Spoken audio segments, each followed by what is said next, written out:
Welcome to the Real News Network. I'm Jessica Devereaux in Baltimore. Donald Trump, or the Donald as the media has dubbed him, is dominating headlines and broadcasts all over the country after his announcement that he's running for president.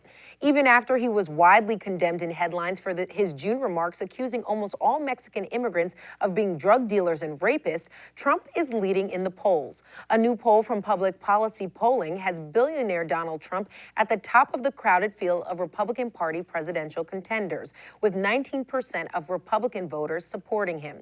In his most recent media stir-up, Trump toured the U.S.-Mexico border in Laredo, Texas, to discuss immigration. Here's what he had to say. There is a huge problem with the illegals coming through. And in this section, it's a problem. In some sections, it's a massive problem. But what details and you have to would do, you have to create, you have to make the people that come in, they have to be legal. The reason I won with the Hispanic vote, and I win all over with the Hispanic vote, because they know I'll take jobs back from China, I'll take jobs back from Japan, and every other country that's killing us. I'll bring the jobs back, and you know, the Hispanics are going to get those jobs, and they're going to love Trump, and they already do. Here to discuss the role of the media in Trump's ascendance is Bob McChesney. He's a professor of communications at the University of Illinois. Thanks so much for joining us, Bob. So, Bob, why does Donald Trump get a platform? Is it because he's rich, ridiculous, or a bit of both? Well, first of all, it's because he's a billionaire, so he can buy his way in. Just if he wants to, he can purchase as many ads as necessary. And if you can buy a lot of ads or purchase your way in, you're guaranteed a place at the table. Secondly, his opinions are, for the most part, the opinions of the upper class in this country. They're the elite opinions for the most part, so they get clear sailing. He doesn't antagonize the usual filter that would have weeded him out if he were a socialist or something. And then third and finally, he is a success in commercial entertainment. He's a successful entertainer. And he knows the conventions and practices to draw attention to himself like very few other people do. So it's really a cocktail of those three things, and you need all three to explain why he is getting the attention he's getting now.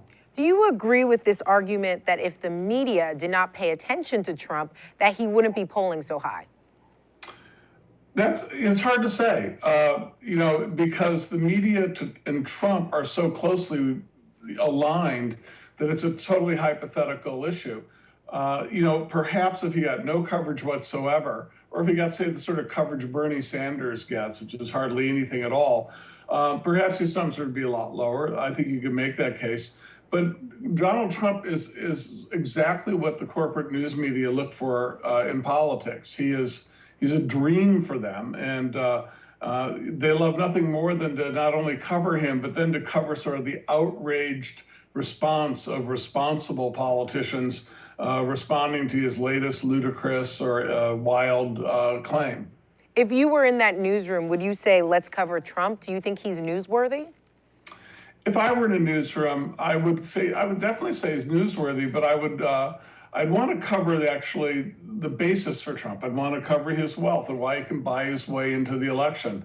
I would want to cover the immigration issue in a much more substantial manner, use it as an entree to a very serious and important issue, rather than have it be a barstool sort of brawl that really a lot of heat and almost no light.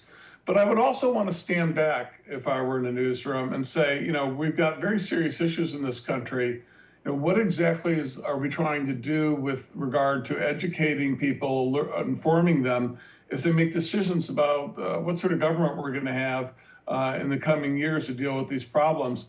And if we're covering Donald Trump as it's currently being covered, which is largely as an extension of a reality show, is that of really much value? It's great for commercial ratings for news. I think the Fox anticipates the August 6th debate will have the highest ratings in the history of debates, maybe ranking with presidential debates, but certainly primary debates. It'll be the highest ever. So they love this. These are commercial enterprises. They're out to make money. This guy is ginning up the ratings for them. This is a gift from heaven. Plus, he's someone who doesn't actually touch on any serious challenges to the status quo. So he's ideal for the sort of trivial show business they enjoy doing. But that's so interesting because he sort of puts himself out there as this maverick that is challenging the status quo. And there are those in the news business, like Dan Rather of CBS, former CBS evening news anchor, and he's come out saying that we're not covering him enough and that we should actually be covering him even more and giving him maximum coverage. Let's take a listen as to what Mr. Rather had to say. Dan, if you were in those positions right now, how much coverage would you be giving Donald Trump? I'd be giving him the maximum coverage. You know, American politics, presidential politics, it's in no small way theater. And Donald Trump is a center star, whether you like him or dislike him or have no opinion. So, Bob, doesn't he have a point that if he's doing so well in the polls, shouldn't we be covering Trump to the max? Not necessarily. I mean, I think he's getting ample coverage. I've yet to meet anyone besides Dan Rather who thought he was being undercovered. Whether the coverage is very good, I don't know. But at the same time, using polls exclusively to determine or largely determine who gets coverage is an interesting idea. It apparently doesn't apply on the Democratic side, where Bernie Sanders gets extraordinarily limited amount of coverage relative to his performance, not only in polls, but its public speaking events. Even on so-called liberal channels like MSNBC, the most obscure one point in the poll Republican like Bobby Jindal or Rick Santorum's getting, one-on-one interviews, while Bernie Sanders can barely get in to talk to the intern in the waiting room. So I find that whole argument sort of contradictory and full of loopholes. Okay, what about this argument that this is a reflection of how the line of what is acceptable in the media has really degenerated? And in other words, the media hasn't really taken this role as being responsible in terms of not promoting racist hate speech. What do you make of that argument?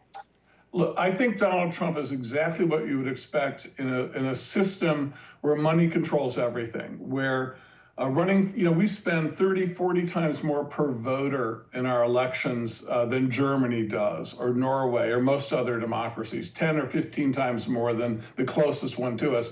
Yet we have the lowest voter turnout in the world. Our elections are a farce. They go to the richest people. And the content in our news media that covers our election is almost all the sort of trivia that would be completely compatible with an authoritarian society. It's gossip, it's nonsense, it's innuendo. It's basically how successful their candidates. It's spinning voters, not actually the content of their messages. Donald Trump is the central casting candidate for this world. He is exactly what they want. And the news media thrive on this. They're hardly antagonistic toward it. So nothing about this should surprise us. This is the logical culmination of dollarocracy. I hear you, dollarocracy. Well, that's why people need to support The Real News, because we need independent media. I'm just putting a plug out there for my own station. But Bob McChesney, thank you so much for joining us. My pleasure. And thank you for joining us on The Real News Network.